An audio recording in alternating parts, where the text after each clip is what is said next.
get a gill of whiskey, as it was called.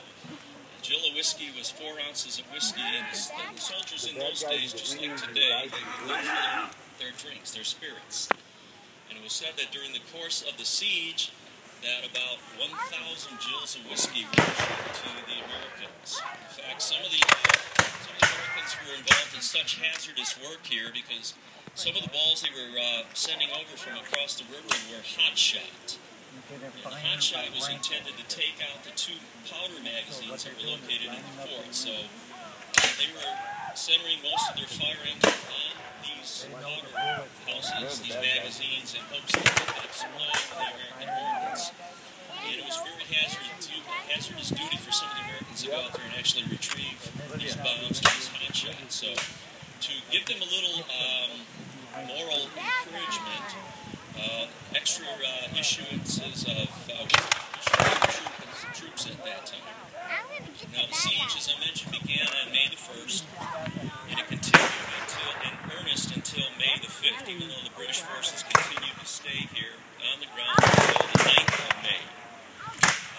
Most of the fighting that took place between the 1st of May and up until the 5th of May, when the main events took place here, was a matter of artillery fire being exchanged back and forth across the river. Now, one difference here was that the British did bring a battery over to this side of the river. That was on May the 3rd, and about 10 a.m. that morning, they positioned their battery, which consisted of a 6-pound gun. They had a 5.5-inch mortar. They had a 5.5-ounce howitzer located in the cemetery. If you're familiar with the Fort Meigs cemetery, it's located just several hundred yards in that direction.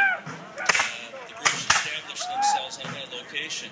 And over in the fort, if you know where to look, there's actually some extant earthworks that remain from where those batteries were located at that time. The Americans described the British artillery fire coming from that direction as ineffective. It was doing very little to any damage to any of the forces here. One of the things the Americans did to counteract that battery being placed there was, with the berms that they put within the fort here, they dug some of those so that some of them were protecting them against the fire in that direction.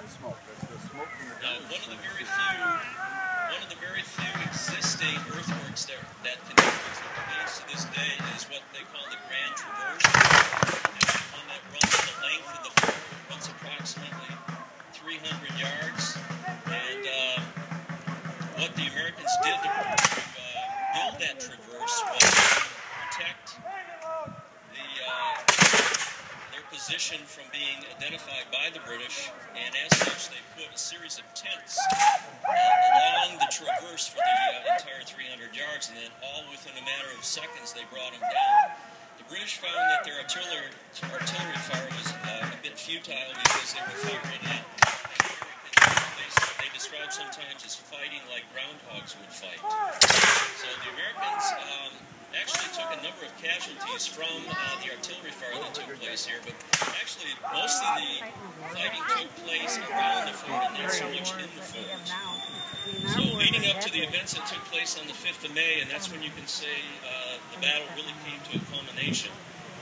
What happened on that day was General Harrison, the commander here, determined that he was going to make some sorties, so he was going to make these attacks against the British positions in the area. And in particular, he planned to launch 3 attacks simultaneously, although it didn't work exactly that way. And the way he had planned it was that he would send a contingent of American forces out through the gate, the main gate that you come in. That became known years later as the Battle of the Hides, where the American forces fought the Naval forces, pushed them back. That took place around 9:45 that morning on the 5th of May. Not long after that, a second attack was launched against the British battery that I mentioned earlier that was located in the cemeteries. Now that attack was fairly successful. That attack was led by a lieutenant colonel in the United States Regulars by the name of John Miller, and John Miller took a contingent force of about 350 Americans, members of the 17th, 19th U.S. Regular Forces. He had some Kentuckians with him. He had some volunteer militias with him. they attacked the guns, they took the position in the military area there, drove the British and native forces perhaps another 2 miles down that position, and then were counterattacked by those forces and had to make a pull back into the fort.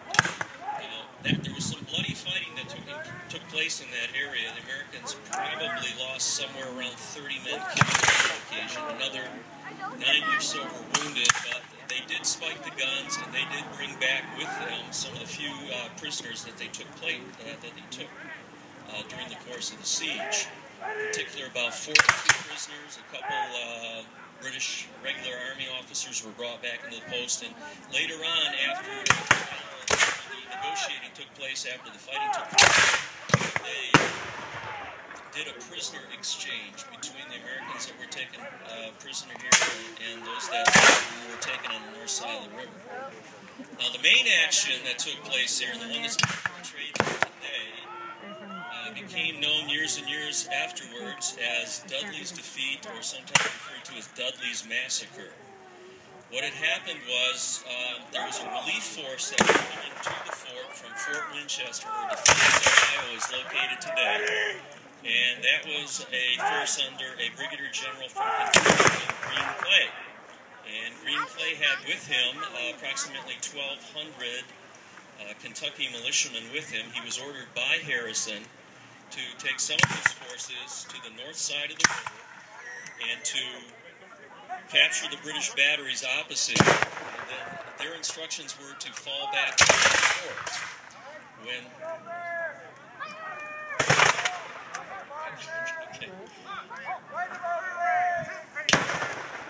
What happened was, with Clay's force, he had 2 regiments of Kentuckians with him. One of those regiments was under Lieutenant Colonel William Dudley. The other force was under Lieutenant Colonel Boswell. Boswell's men were the ones that fought their way into the fort here. They were about 400 in number. The majority of the forces went on the other side of the river, some 800 or so, and they're the ones that attacked the British battery. They cut down the British flag. They took the gun position from the British relatively easily. And then, for reasons unknown and against orders, they followed the natives down the river a couple of miles or so.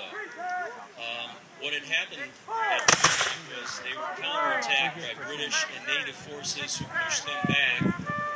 They were defeated. Colonel Dudley himself was killed in the field. He was scalped. His body was mutilated. And very few of those Americans survived. The vast majority of them were taken prisoner, perhaps about 600 or so.